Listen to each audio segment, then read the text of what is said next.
All right, welcome back. We still have one more person before we go today, and he's going to be talking about mouth note damper, and he is Clement, Sunday Clements, right? Okay, you're welcome to the program, and he's from the Asiuko Diagnostic and Medical Center. You're welcome. It's my pleasure to be here. Good morning. Good morning. Yes. So can you tell us what this mouth note damper is all about? Okay, mouth note damper is the kind of habit that people have when it comes to dealing with papers. Okay. And papers and currencies and notes. You see, oftentimes you see people, whenever they want to count a lot of money, they use their fingers to touch their tongue. Okay. Then they use that to wet the note in order for them to be able to count better. Okay. Which has become, part of our lives, part of what we do, which is not a healthy habit at all. Okay. Apart from using notes, when you deal with money, sometimes it could be maybe you're reading a textbook. Then in order for you to move through the pages, you have to wet the pages of the book, then you flip through. So, which is not a good habit at all.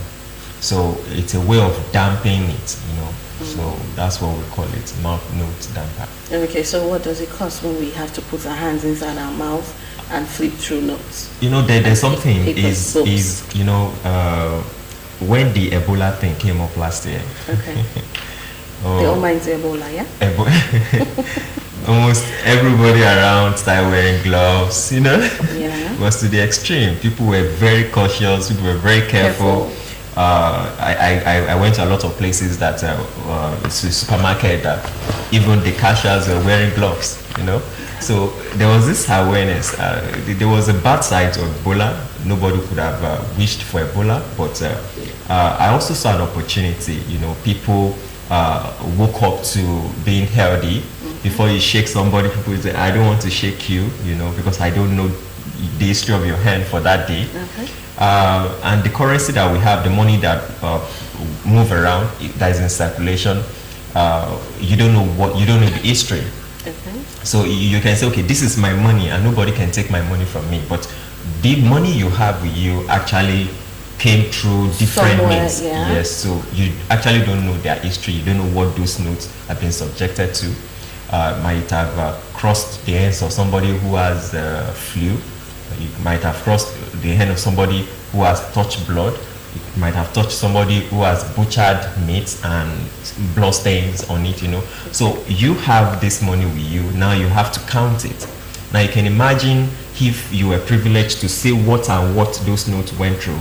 I'm sure nobody would never want to try to use their tongue, their finger, or put in their mouth. But because of the, this is my money and this is personal, you tend to start using your hand, which is not a good habit at all. So from that, research have shown that a lot of bacteria that people get into their system can also be, can get into the system. Bacteria get into the system through this kind of habit. Okay.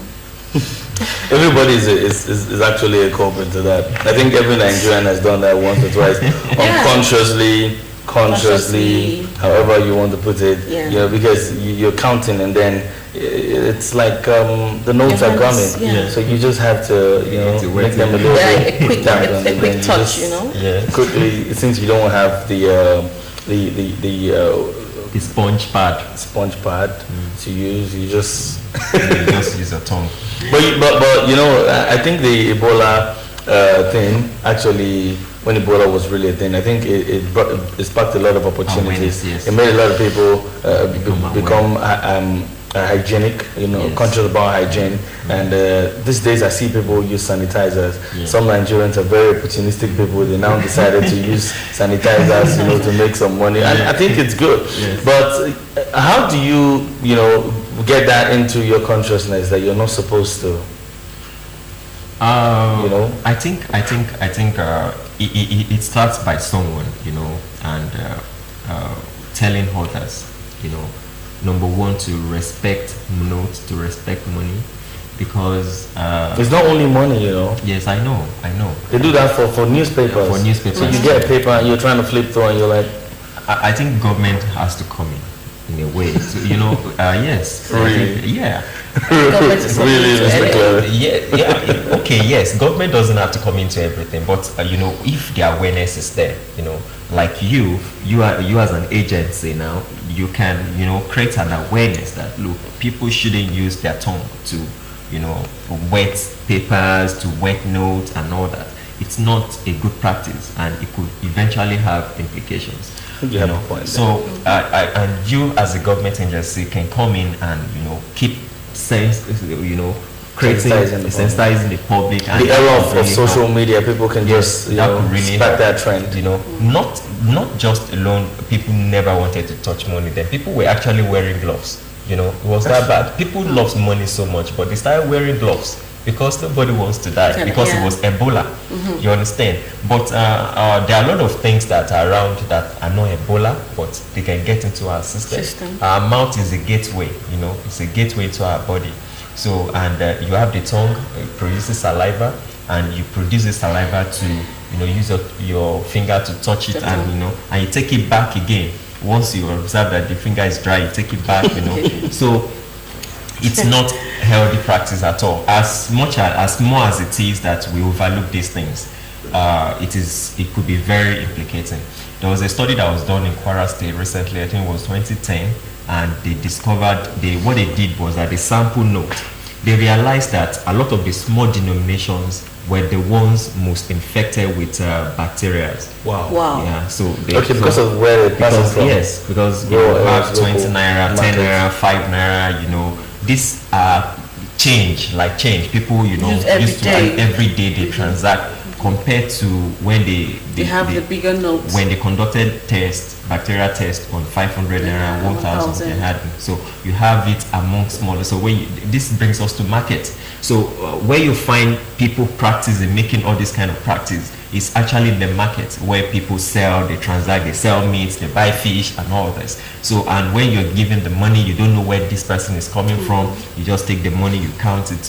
So I think you have to come in here. You have to come in to do a lot of awareness that look, there are a lot of implications when you continue to have such habits. We should really spark that awareness and get to started. Thank you so much, Mr. Clement Sunday, for coming on the program. It's my pleasure. It's always a pleasure having you. And to think that people don't really think of stuff like this is really, really weird, because I've never really imagined that. I mean, you're taking that hand back into your mouth. And all. Thanks for coming through. Thank you. That's the size of our package on the show today. Join us again tomorrow for another interesting edition. I am Dio Kimano. Goodbye. And I'm Catherine Asukwa. We'll see you tomorrow.